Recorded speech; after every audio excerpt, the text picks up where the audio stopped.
Hello children. Today we are going to learn picture composition. But before learning picture composition, let me tell you what is the meaning of a composition. Hope in last class you have written essay writing or paragraph writing. When we put some paragraphs with continuity about one particular topic or about particular situation or the given question where you have to concentrate on the given content in the question, when you write about that it becomes one essay or composition. The term composition refers to the content of a photograph, specifically the way everything in the photo is laid out. This includes the subject matter, the relative size and positions of objects within the photo, lighting and tonal balance, etc. Children, long piece of writing is called as composition, which is written by your own. Composing means to compose by yourself, to think and write by yourself about the topic. That is composition. The more naturally you will write by yourself, your composition will be more beautiful. Understood? You don't have to by heart compositions. You have to learn to think and write, analyze and write, to understand and write. Here, let me introduce you to the picture composition. Beautiful, right? A small kitten is in the in between the leaves. How beautiful. You may be pet animal lover or some will be very crazy for cats. You can write a story about the cat you have at your home, or sometimes some people don't like cat. See, some pictures are more outstanding than others in because of their strong composition. Means some pictures speak by themselves. First picture I am showing you here is about one pet animal about which you have to write one story. It may be your favorite cat story, or sometimes some people don't like cats. You can write one hatred story about cats because many times cats create a mess. Now, guidelines for good composition. Some guidelines are there.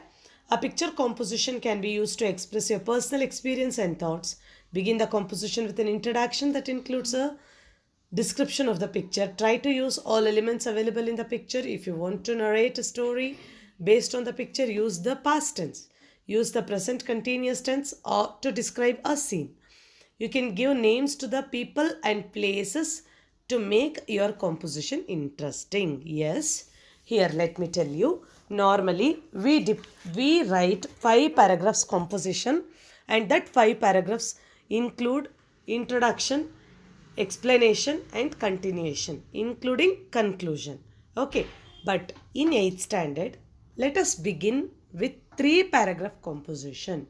In this 3, first paragraph will be introductory, second your introduction plus beginning of the composition, continued with second paragraph where you will be writing your imaginations or your story, or sometimes what is given in the picture, describing the picture, continued with conclusion. Okay, now let me take you to one picture which is printed in your book in page number 10. You can see one classroom. Here in your book, composition is given to you where characters are named as Kabir. One boy who is writing in first bench, his name is given as Kabir, who is in class 7th, who is writing some English work. You can imagine yourself in this class. If you're boy or girl, name yourself and be the part of the classroom.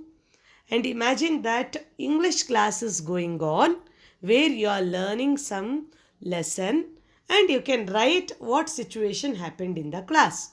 How you people involve with each other to learn in the class. Whatever you understand by seeing at the picture, you can write.